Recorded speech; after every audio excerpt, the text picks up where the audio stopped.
मृगौलाका लागि कति पानी चाहिन्छ आजको हेल्थ टिप्स तर्फ प्रस्तुत गर्नेछौं। पानी स्वास्थ्यका लागि अपरिहार्य हो, त्यसैले धेरैले जति धेरै पानी पियो उति राम्रो भन्ने विश्वास गर्छन्। तर वास्तविकता भने अलि फरक छ। मृगौलालाई स्वास्थ्य राख्न धेरै होइन, शरीरको आवश्यकता अनुसार पर्याप्त पानी पिउनु महत्वपूर्ण मानिन्छ। धेरै पानी पिएर मात्र स्वास्थ्य भइदैन। मृगौलाका लागि वास्तवमा कति पानी आवश्यक पर्छ, आउनुहोस् जानौं आजको हेल्थ टिप्स तर्फ। स्वास्थ्य रहनका लागि धेरै पानी पिउनु पर्छ भन्ने सल्लाह हामीले सानैदेखि सुन्दै आएका छौं। बिहान उठ्ने बित्तिकै धेरै पानी पिउने, दिनभरि बोतल सक्ने, तिर्खा नलागे पनि पटक पटक पानी पिउने बानीलाई धेरैले स्वास्थ्य जीवनशैलीको हिस्सा मान्दछन्। कतिपयले त जति धेरै पानी पियो त्यति नै मृगौला सफा हुन्छ, शरीरका विषाक्त पदार्थ बाहिर निस्कन्छन् र रोग लाग्दैन भन्ने विश्वास समेत गर्दछन्। तर विज्ञानले भने यस्तो धारणा पूर्ण रूपमा सही नभएको बताउँछ। पानी शरीरका लागि अत्यावश्यक भए पनि यसको मात्रा सन्तुलित हुनुपर्छ। कम पानीले शरीरलाई हानि पुर्याउँछ भने आवश्यकता भन्दा धेरै पानी पिउँदा पनि समस्या आउन सक्छ। विशेष गरी मृगौला मस्तिष्क र शरीरको इलेक्ट्रोलाइट सन्तुलनमा यसको प्रत्यक्ष प्रभाव पर्छ।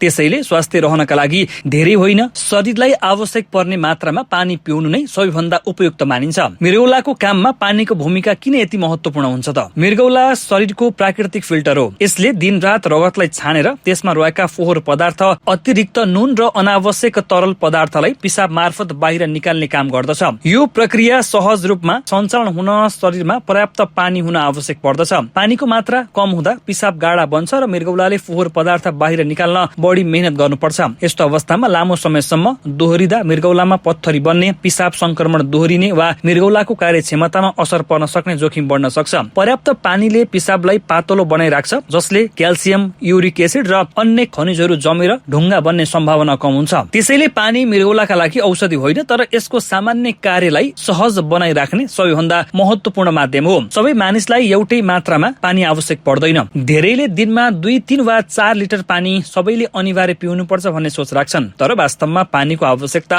व्यक्ति अनुसार फरक हुन्छ। उमेर, तौल, मौसम, कामको प्रकृति, व्यायाम, खानपान, गर्भावस्था, स्तनपान तथा मधुमेह वा मृगौला जस्ता रोगका आधारमा शरीरलाई चाहिने पानीको मात्रा परिवर्तन हुन्छ। गर्मी मौसममा पसिना धेरै आउने भएकाले शरीरलाई बढी पानी आवश्यक पर्न सक्छ भने चिसो मौसममा आवश्यकता केही कम हुन सक्छ। फलफूल, तरकारी, सुप वा दूधबाट पनि शरीरले प्रशस्त पानी प्राप्त गरिरहेको हुन्छ। त्यसैले सबैले एउटै सूत्र अपनाउन मिल्दैन। शरीरले तिर्ख लागेर दिने संकेत, पिसाबको हल्का पहेँलो रङ तथा शरीरको समग्र अवस्था हेरेर पानीको मात्रा मिलाउनु धेरै व्यवहारिक उपाय मानिन्छ। आवश्यकता भन्दा धेरै पानी पिउनु स्वास्थ्य जीवनशैलीको प्रमाण होइन। आवश्यकता भन्दा धेरै पानी पिउँदा शरीरमा के हुन्छ? पानी जीवनका लागि अपरिहार्य भए पनि यसको अत्याधिक सेवनले शरीरलाई फाइदा होइन, हानि पनि पुर्याउन सक्छ। छोटो समयमा धेरै पानी पिउँदा रगतमा रहेको सोडियमको मात्रा असामान्य रूपमा घट्न थाल्छ। यस अवस्थालाई हाइपोनेट्रेमिया भनिन्छ। सोडियम शरीरका स्नायु, मांसपेशी र कोशिकाले सामान्य रूपमा काम गर्ने अत्यन्त आवश्यक खनिज हो। यसको मात्रा अचानक घट्दा शरीरका कोष भित्र पनि पानी प्रवेश गर्न थाल्छ,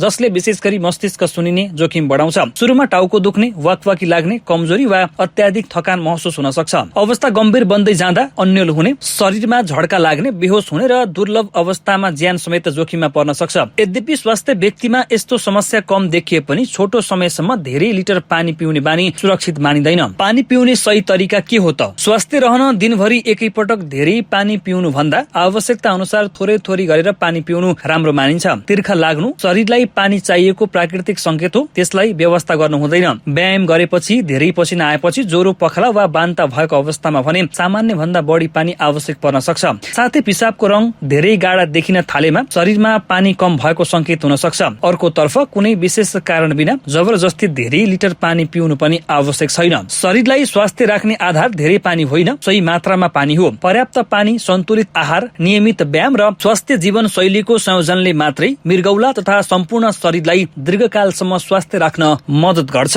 यो त रह्यो मृगौलाका लागि दैनिक कति पानी आवश्यक पर्छ भन्ने विषयमा जानकारी। आजको हेल्थ टिप्स तर्फ